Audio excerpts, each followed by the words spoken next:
मियाँ साहब, पहले तो हम ये आते हैं कि ट्रंप ने तो कह दिया कि अब नए हरमूज़ पर मैं कब्ज़ा करने जा रहा हूँ। वैसे तो वो चांद पर भी जाके कब्ज़ा कर सकते हैं, वो चांद पर उनका एक गया भी था शिप और लोगों को भी गए हैं।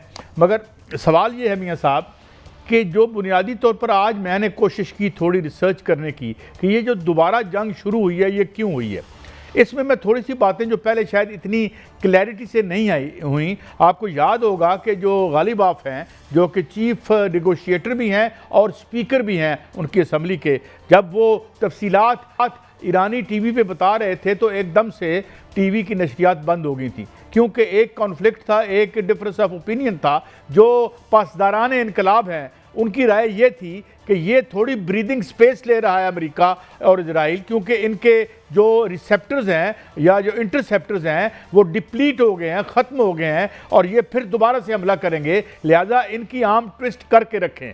ये राय थी जो थोड़े हम इन्हें एक्सट्रीमिस्ट कह लें या शिद्दत पसंद या नौजवान क़यादत जो आई है, और जो पुराने मॉडरेट थे या आप उन्हें खातमाइट्स कह लें खातमी साहब के हवाले से, तो वो कहते थे नहीं ये सुलह हो जाती। तो सुलह कौन करे इनके साथ?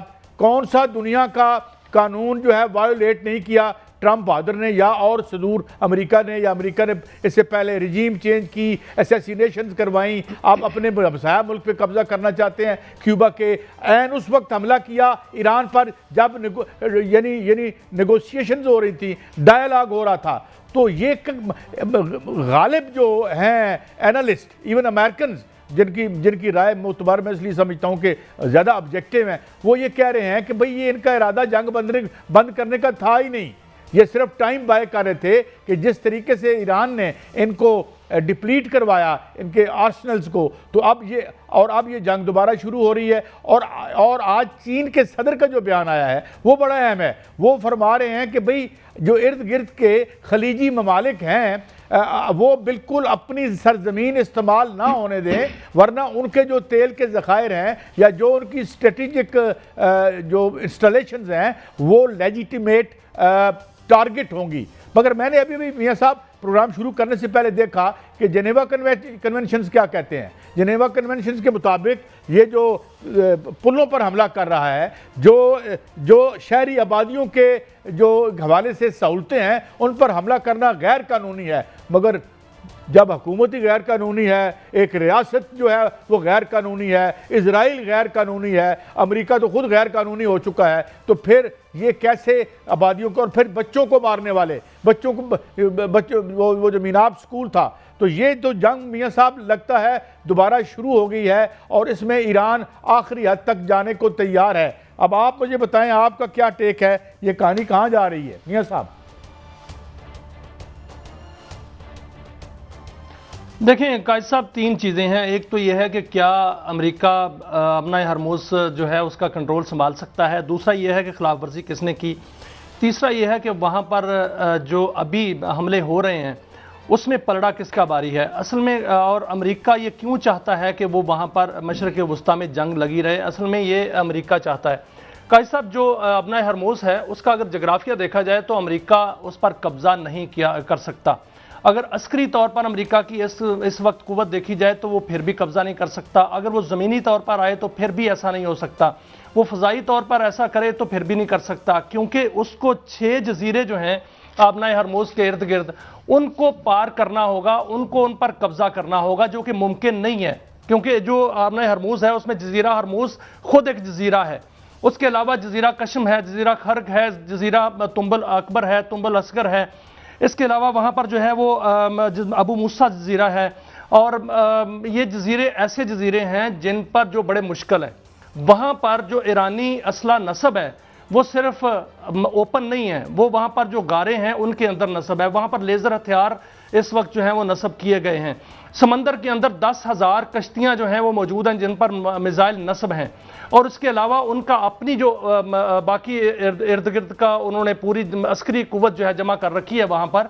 और जजीरा खर्क पर अगर वहाँ पर जो है वो बाकायदा वहाँ पर कोई ना कोई मुदाखलत होती है तो वहाँ ऐसा बंदोबस्त किया हुआ है कि जो भी वहाँ पर आएगा अगर फौज उतरेगी तो वो वापस नहीं जा सकेगी। इसलिए अमेरिका इसका कंट्रोल नहीं संभाल सकता, वो मुमकिन नहीं है। अगर जो चीज़ मुमकिन ना हो वो हो नहीं सकती। और अमेरिका देखें, वो अमेरिका जो कि कहता था ईरान को कि वो टॉल नहीं ले सकता, आज ट्रंप कह रहे हैं कि वो टॉल लेंगे। वो कैसे टॉल लेंगे? असल में काजी साहब, असल बात ये नहीं है।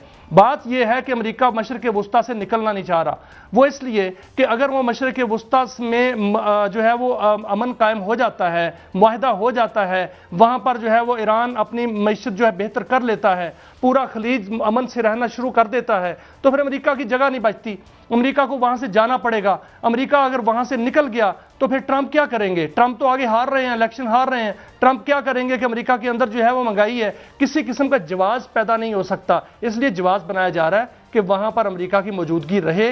वो ताबड़तोड़ हमले करने की कोशिश कर रहा है, लेकिन ईरानी अफवाज जो है वो भी ताबड़तोड़ हमले करने की जो है वो कर रही हैं। 400 मकामात पर अमेरिका ने हमला किया है ईरान के। उसमें जो पुल उड़ाए जा रहे हैं, उसमें जो ईरान है उसकी सिविलियन आबादियों पर जो हमले किए जा रहे हैं, उनकी बंदरगाहों पर हमले किए जा रहे हैं, उनके जजीरों पर हमले किए जा रहे हैं, वहां पर जो है वो उनकी बाकायदा इंस्टॉलेशन जो है और सिविलियन आबादियों पर जो है हमले किए जा रहे हैं। 400 मकामात पर हमले। और ईरान की तरफ से जो हमले हैं वो किस पर हैं? वो ईरान ने 6 ममालिक के पर जो है इनके अड्डों को निशाना बनाया है।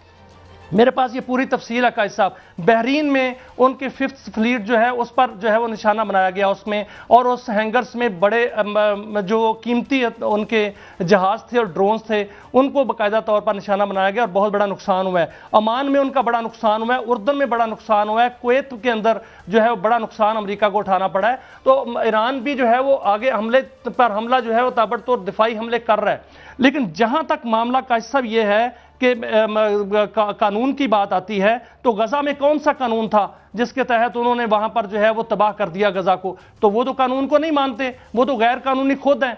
इसलिए उनके साथ ईरान जिस तरह लड़ रहा है वो लड़ना पड़ेगा ईरान को, और पूरी जो खलीज है उसमें अरब ममालिक को भी सामने आना पड़ेगा। अगर अरब ममालिक ने उनको अड्डे दिए तो फिर उनका तो ऐलान है कि वो वहां पर हमला करेंगे। अब ईरान जो खलीज के अंदर सूरत हाल जो बनी हुई है वो बड़ी गंभीर है काजी साहब, 1 मिनट दीजिएगा। वहां पर सूरत हाल ऐसे है कि वहां पर सरमायाकारी वापस जा रही है। वहां पर जो अरब शहजादे हैं, जिसमें एक अरबी शहजादा $10 बिलियन लेके वहां से जो है वो किसी यूरोपियन मुल्क में चला गया है। तो ये हाल है वहां पर इस वक्त। वहां खलीज की सूरत हाल बेहतर नहीं है, लेकिन सालसी की जो कोशिशें वो हो रही हैं।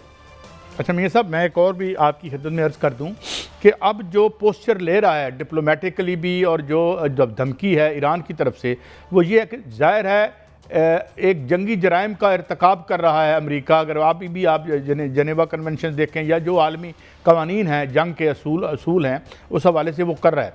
अगर अब ईरान का ये कहना है कि अगर आप हमारे सिविलियन इंफ्रास्ट्रक्चर को अटैक करेंगे और आप ये अटैक GCC मुल्कों की में जो आपकी बेसिस हैं उनको इस्तेमाल करते हुए करेंगे, तो इट मीन्स कि आपका सिविलियन इंफ्रास्ट्रक्चर है वो फिर हमारे लिए भी लेजिटिमेट टारगेट होगा, क्योंकि पहले तो आप इसमें कर रहे हैं। एक बात तो ये आ गई।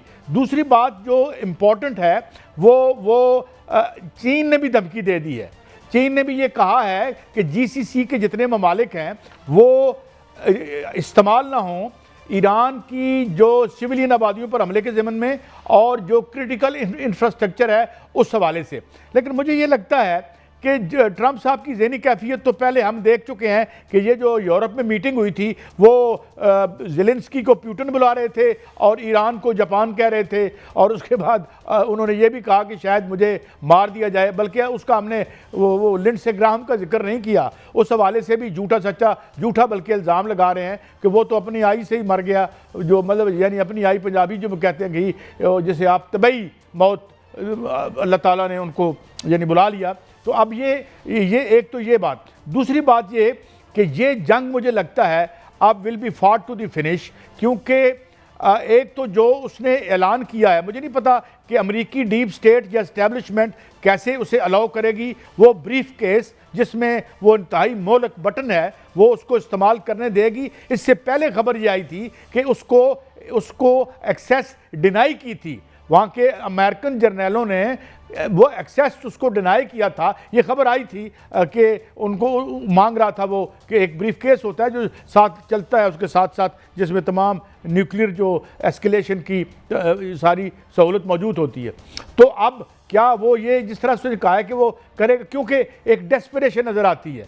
अब वो इस तरह है, एक स्पाइल्ड चाइल्ड जो से होता है ना, एक बच्चा जिद कर जाता है, रोने लग पड़ता है, इस तरह की उसकी कैफियत है। बट अनफॉर्चुनेटली एक biggest war machine is at his disposal. एक आयरनी है तारीख का एक मजाक है कि ये एक ऐसे इंसान के हाथों में है जिसके बारे में अमेरिका की अक्सरियत राय का ये ख्याल है कि मौसूम फातरुल अकल हो चुके हैं, और बहुत से उनके साइकेट्रिस्ट और डॉक्टर्स पब्लिकली अमेरिकन टीवी पे आके कह चुके हैं कि इनका कोई मुआयना करा ले। लेकिन कैद साहब, ट्रंप की बात ना करें सर। ट्रंप जो हैं वो आपको याद होगा जब जंग लगी हुई थी, जो 40 दिन की जंग हुई है, जिस दिन उनके F-35 जो है वो गिरे हैं और उसको गिराया गया है और पायलट का ऑपरेशन जारी था, तो उस रात को उसने बाकायदा चीखना शुरू कर दिया था ट्रंप ने, और वहां पर जो है वो मेज़ पर रखी हुई सारी चीज़ें तोड़ दी थी और बटन ढूंढ रहे थे, तो उस दिन भी उसको दूर रखा गया था। वो तो ऐसी हरकतें कर रहे हैं, लेकिन आज लगता है आज रात जो है अगर अमेरिका ने हमला किया